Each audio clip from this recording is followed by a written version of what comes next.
توی مسیر زندگی، مسیر پرپیچ و خم زندگی، بعد از رنج، بعد از سختی، بعد از تکراری شدن و بعد از کنجکاوی و اون حس کمبود و خلأ درون، انسان همیشه به سمت یه چیز بالاتر سوق پیدا کرده. شروع مرحله این سوق گیری خودشناسیه. توی این ویدیو میخوایم ببینیم که خودشناسی اصلا چی هست. اینکه من خودم رو بشناسم یعنی چی؟ یعنی اینکه اسمم رو بدونم، یعنی اینکه اخلاق خودم رو بشناسم، یا چیزی فراتر از این است. خودشناسی به زبون ساده یعنی یافتن معنی ماهیت وجود من، یعنی اینکه من چیم، من کی هستم، یعنی درک این ظرافت بین شخصیتی که برای من توی طول زندگیم ساخته شده و خود حقیقی من. این که میگیم خود حقیقی، انگار یه گپ و یه فاصله‌ای بین من درست میکنه. انگار خود آدمو میکنه تبدیل به دو نفر و این یه جورایی درسته، چون همه ما چیزی درونمون داریم، هویتی درونمون داریم که در واقع اون ماییم، ولی توی اتفاقات و توی شکلگیری زندگی به خاطر یه سری سیستم ها ما تبدیل شدیم به نفس، تبدیل شدیم به یه پوسته بیرونی که هر چقدر که ما از خودمون شناخت داریم، شناخت از این پوسته بیرونیه و در واقع خود واقعی رو هنوز نشناختیم. و خودشناسی شروع یه مسیره. خودشناسی توی یه جمله یا یه کلمه یا یک کلاس خلاصه نمیشه. خودشناسی یه جور زندگیه، یه سبک زندگیه. خودشناسی مثل یک راهی میمونه که وقتی که توش قدم میذاری انگاری که کل زندگی تو باید صرف اون کار بکنی.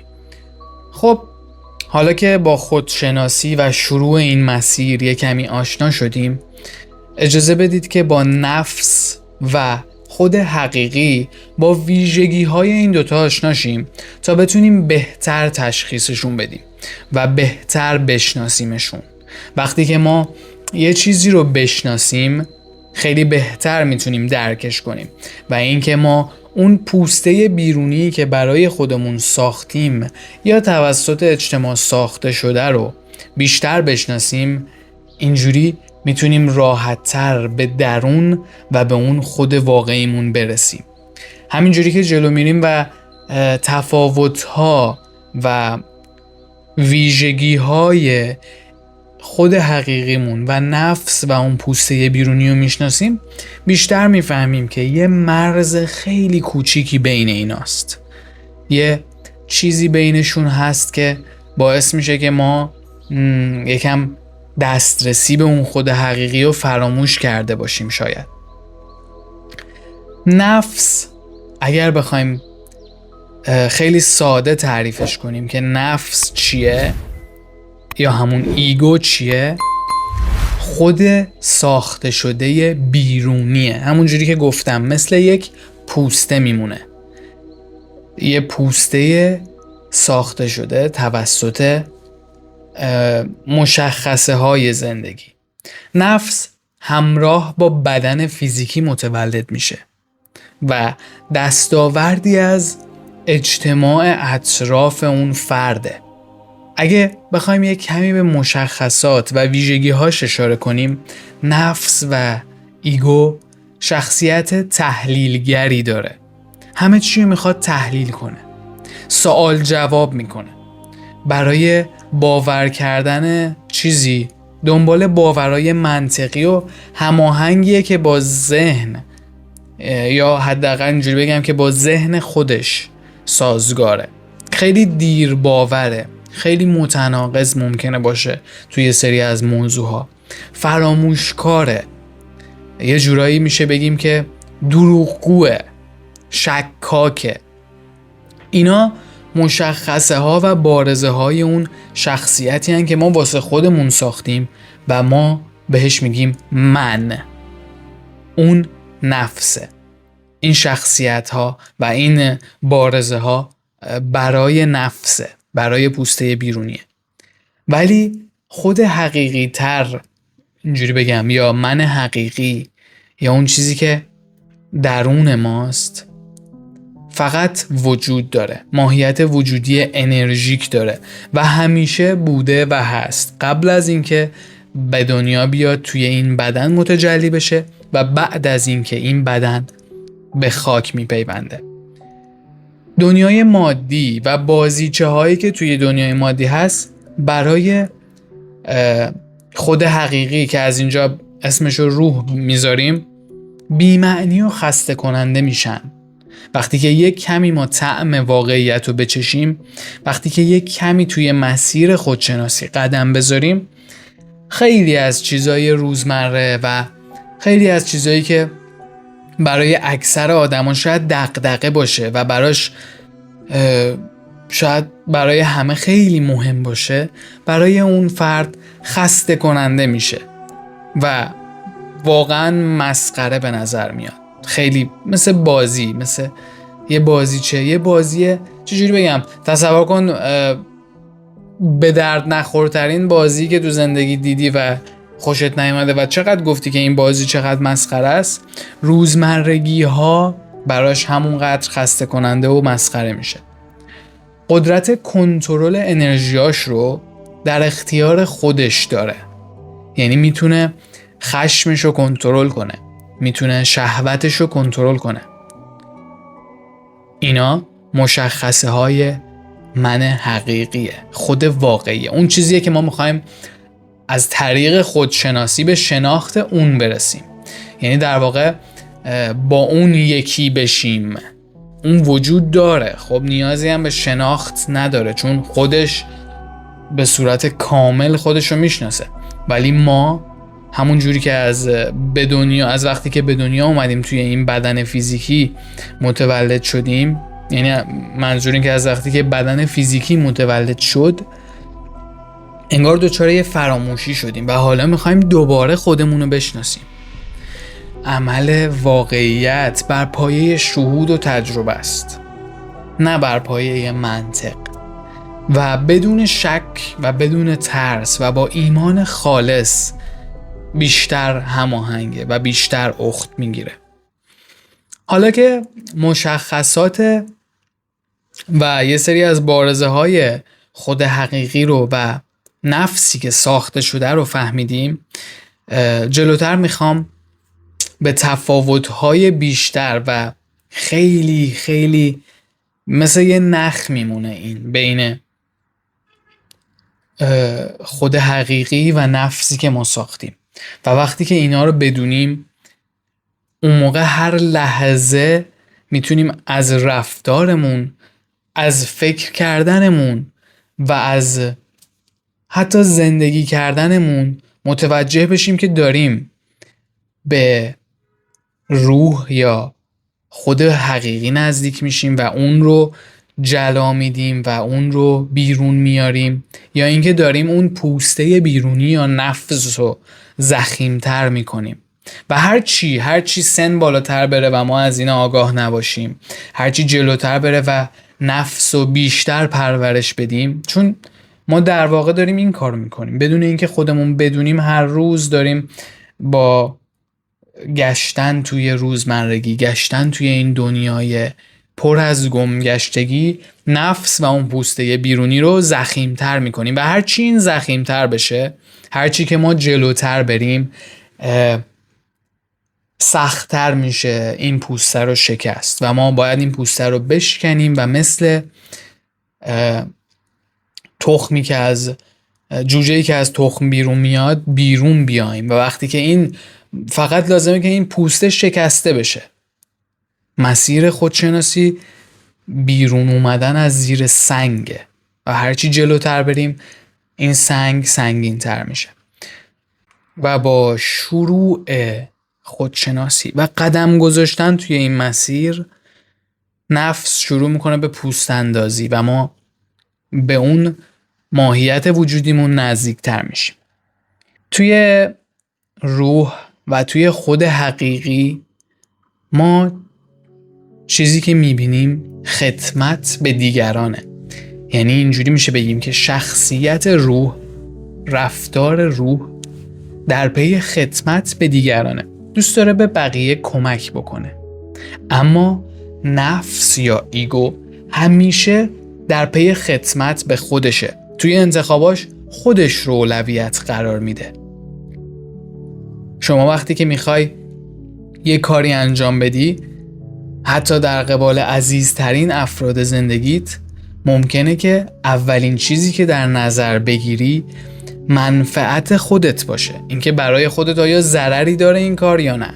ولی روح، کسی که با روح تصمیم میگیره، کسی که با خود واقعیش مقابله نمیکنه و هدایت این بدنش به اختیار نفسش نیست، همیشه دیگران رو توی اولویت قرار میده و براش مهم نیست خیلی وقتا خودش آسیب میبینه یا نه.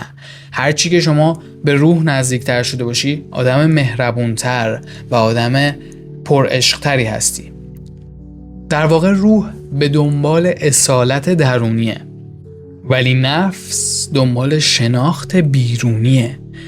شما باید خیلی مراقب باشی که اگر که میخوای توی مسیر خودشناسی قدم برداری، مسیرت رو درست انتخاب کنی و هر جایی که احساس کردی بیرون از خودت داری دنبال چیزی میگردی، دنبال اون خود واقعیت میگردی، بدون که مسیرت یه جاش اشتباهه. در واقع فرد آگاه میدونه که همه چیز رو خودش داره از قبل و خیلی جالبه که این مشخصه ها و این تفاوت ها هرچی جلوتر میره ما رو بیشتر بهش اشاره میشه. همش به هم ربط داره و همش یکیه، بخوای حساب کنیم همش یه جوره. روح زندگی رو یک موهبت و یک هدیه میبینه، ولی نفس زندگی رو به عنوان یه رقابت میبینه. در واقع روح تلاش میکنه تا از این هدیه‌ای که داره، از این فرصت کوتاهی که داره، به بهترین شکل استفاده کنه. ولی نفس فقط داره میدوه، فقط دنبال یه چیزیه که باهاش قدرت کسب کنه، یه جایگاهی رو حفظ کنه، یه پولی به دست بیاره، دنبال چنگ زدن به این دنیاه. روح همیشه دنبال حفظ و حفاظت از دیگرانه، ولی نفس همیشه دنبال حفاظت از خودشه.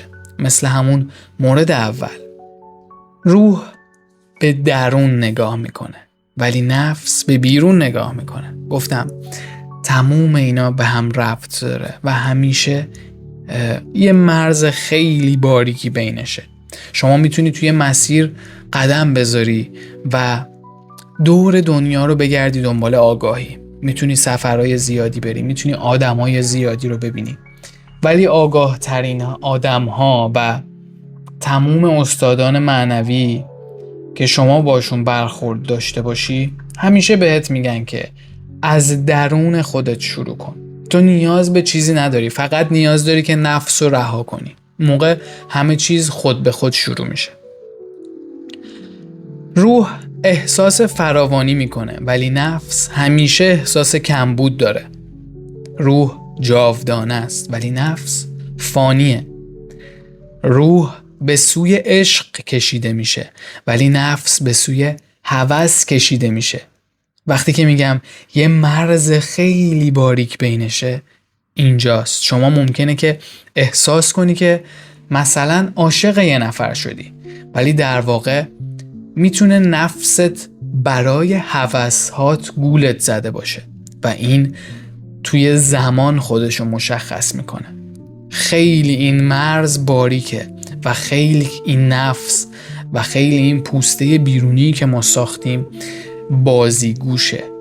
از هر راهی میخواد ذهن ما رو گول بزنه و همیشه دنبال اینه که یه چیزی رو به شما بقبولونه.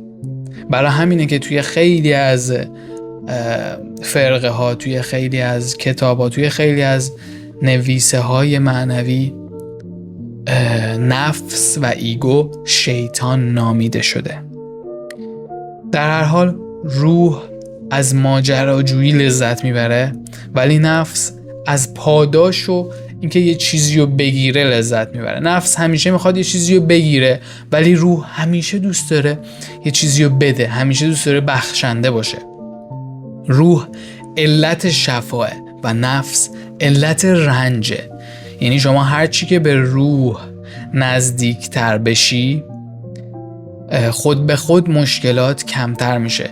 مشکلات که هیچ وقت کمتر نمیشه تو این زندگی، یعنی همیشه هر مشکلی که بره یه مشکل دیگه میاد و این بازی نفسه که اینو مشکل خطاب کنه و از اون وجود اون اتفاق رنج بکشه و خودشو عذاب بده، همش بهش فکر کنه، همش نگرانش باشه. ولی شما هرچی که به خود واقعیت نزدیکتر باشی، مشکلاتو به چشم رنج نمیبینی دیگه. اونا فقط هستن و تو میدونی که به هر حال یه جوری حل میشن، به هر حال قراره یه جوری ازشون بگذری. روح تمامیت جاودانه است، یعنی یه کل کامله یه جورایی، ولی نفس تیکه تیکه است. نفس میدونی مثل این میمونه که ما میگیم که این خب این بدن منه، این دست منه، این پای منه، این سر منه، ولی در واقع این یه بدن کامله. هیچ جزئی به تنهایی معنی نمیده و روح اون تمامیت کامله. روح ماه، یعنی از ما تشکیل شده و نفس منه که باز به گزینه قبلی ربط داره. روح همیشه همه چیز رو یکی میبینه، چیزی رو از خودش جدا نمیبینه و خودش رو از چیزی جدا نمیبینه. ولی نفس همیشه من میکنه. نفس احساس میکنه که از همه چی جداه و خود تنهاه. امیدوارم با این شناخت از نفس و از خود واقعیت بتونی توی مسیرت، توی روشنی آگاهی راحت تر قدم برداری. راستی شناخت تو از نفس چیه؟ نفس خودت رو شناختی و تونستی تشخیصش بدی یا نه؟ توی کامنت ها برام بنویس. خوشحال میشم اگه چنل رو هم سابسکرایب کنی و این ویدیو رو هم لایک کنی تا به هم انرژی بدی و توی این مسیر زیبا کنار هم باشیم.